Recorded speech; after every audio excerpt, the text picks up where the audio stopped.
Today we're going to talk about 5 different tips, counterintuitive tips for being more productive by Oliver Burkeman. So the first would be the paradox of efficiency. Somehow we tend to think that if we do work very, very quickly, that will somehow free up time for us and that will then have more free time.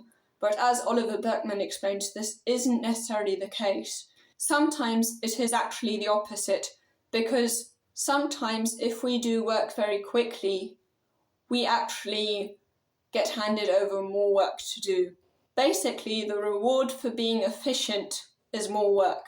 For example, if you respond to emails very, very quickly, people will realise that if they write to you, they're going to get a quick response, which means if you've become really, really good at responding to emails quickly, you're not going to have to respond to less emails in future, because you will have built this reputation that people can get a quick response from you, and therefore you will get emails more and more frequently. And in general, we get assigned the kind of tasks that we're very, very good at.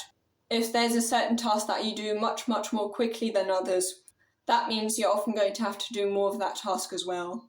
And the second thing would be that we try to get rid of anxiety by doing the things that anxiety tells us to do. Now, sometimes that's a good thing, but if it creates too much stress in our lives, then that's not necessarily very good anymore. Therefore, because anxiety can never really fully be satisfied, we have to become more equipped of dealing with anxiety as in tolerating it. And thirdly, idealizing how we are going to act in our head and what we're going to, for example, write or how we're going to do the work actually hinders us from actually experiencing reality and makes us miss out. We shouldn't feel like we're living in a prologue, that we're not living our real life yet, because we're procrastinating the whole time, because we're thinking about how we're going to behave in future, instead of making sure that we work towards that today, that we somehow feel like we are living our real life today and that it's not some kind of preparation mode. We should not live life as a tutorial, but rather as the real game. And this leads me to the 4th tip related to procrastination. In our imagination, things will always be better than they turn out when we actually get started with the work.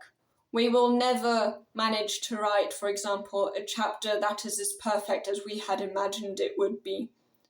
We're never going to be able to make the perfect video. So in order to start working and to stop procrastinating, we have to give up this version, this ideal perfect version in our head, and forget being perfect, because it won't be. And if we try and if we hope that we can make it perfect, then we will just procrastinate even more. And the 5th tip, to know whether the work we're doing in the times when it kind of sucks and we don't really like the work we're doing, we have to ask ourselves if it's just a phase of this work that we're doing, because work is work. No matter how enjoyable it is, sometimes it is going to annoy us. But we have to distinguish between work that is just terrible all in all, or whether it's actually enjoyable work, but right now it's just a little annoying, but all in all we actually feel more energized by doing so. So basically the question we have to ask ourselves is whether this work just makes us feel drained in general, or whether it somehow empowers us. Now, if you want to know more productivity tips and more about time management, you can watch this video here.